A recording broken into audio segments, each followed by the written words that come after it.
Let's see the question.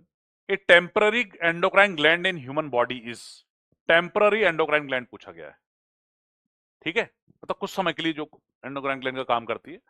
एक option है pineal gland, corpus cardiacum, corpus luteum, corpus allatum. तो बच्चों pineal gland तो टेम्पररी नहीं है, ये तो हमारे ब्रेन के अंदर क्रेनियल कैविटी में डायंसेफ्लॉन के डॉर्सली प्रेजेंट होती है, तो ऐसा नहीं, टेम्पररी नहीं है, ये तो 24 आवर साइकिल वगैरह को कंट्रोल करती है, तो ये तो नहीं है। बाकी ऑप्शन देखें, कॉर्पस कार्डियकम और कॉर्पस अलाटम, ये कॉकरोच के अंदर मिलती है। कॉर्पस कार्डियकम और कॉर्पस अलाटम जो है, ये ग्लैंड जो ह्यूमन बॉडी में नहीं है, ह्यूमन बॉडी लिखा है यहाँ पर, तो ये कॉकरोच के अंदर होती हैं, ठीक है। ज्यादा डिटेल में जाने की जरूरत नहीं है, बस बता दिया मैंने आपको।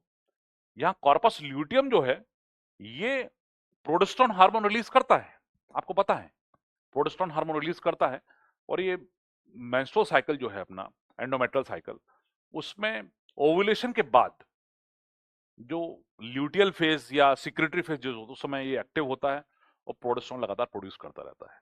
यदि फर्टिलाइजेशन हो जाता है, जो ओव्यूलेशन हुआ है ओवम का, यदि फर्टिलाइजेशन हो जाता है तो corpus luteum is maintained for a pregnancy, but if ovum is not fertilise then corpus luteum degenerates, corpus luteum खत्म हो जाता है, फिर कॉर्पस एल्बिकन्स में चेंज हो जाता है। वो आया समझ में? तो कुल मिलाकर ये कि ये ओव्यूलेशन के बाद ओवरी के अंदर डेवलप हो रहा है। यदि ओव्यूलेशन के बाद जो ओवम निकला है वो फर्टिलाइज नहीं होता है तो कॉर्पस ल्यूटियम डिजनरेट हो जाता है। तो कुल मिला के टेम्परेरी हो गया कि नहीं हो गया? टेम्परेरी है। कॉर्पस ल्यूटियम हमेशा एक्टिव दिखेगा कब? जब प्रेगनेंसी हो जाएगी, मतलब ओवम फर्टिलाइज हो जाएगा, then only corpus luteum persist, otherwise in each and every month corpus luteum degenerates, ठीक है। वो टेम्परेरी ग्लैंड होती है, ठीक है। तो इसका आंसर सी वाला रहेगा। थोड़ा मैं और एक्सप्लेन कर देता हूं।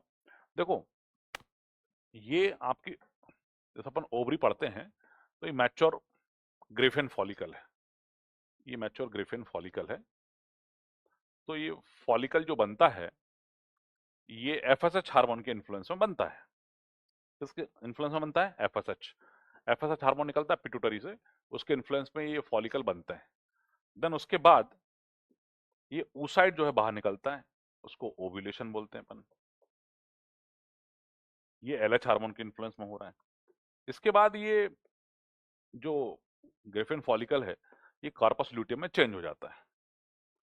ये जो प्रोसेस हो रहा है, ये बेसिकली ये एलएच हार्मोन के इन्फ्लुएंस में हो रहा है, एलएच हार्मोन के इन्फ्लुएंस में हो रहा है। यहां तक एफएसएच के इन्फ्लुएंस में हुआ, इसके बाद एलएच के इन्फ्लुएंस में हुआ। कॉर्पस ल्यूटियम जो रहता है, ये कौन सा हार्मोन निकालता है? प्रोजेस्टेरोन, प्रोजेस्टेरोन हार्मोन रिलीज करता है।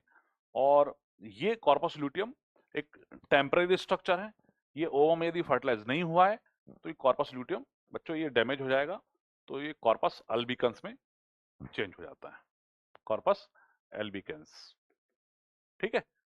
तो ये 14th डे के बाद ही बनता है, तो अपना आंसर जो है कॉर्पस ल्यूटियम हो जाएगा इसका आंसर, ठीक है। C option is correct. बाकी कॉर्पस कार्डियकम एलाटम ये कॉकरोच के अंदर होती है, ग्लैंड्स होती हैं, ओके।